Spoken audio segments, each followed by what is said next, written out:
আসসালামু আলাইকুম। আমি তো ভয় পাইয়া গেছি বোন।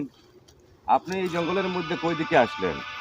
হ্যাঁ, না, এদিক দিয়ে যাচ্ছিলাম, দূর থেকে ফলো করলাম আপনাকে, ভাবলাম কাছে গিয়ে একটু কথা বলে আসি। ও আচ্ছা, এই কথা। হ্যাঁ, তো তো আপনি এখানে কি করেন?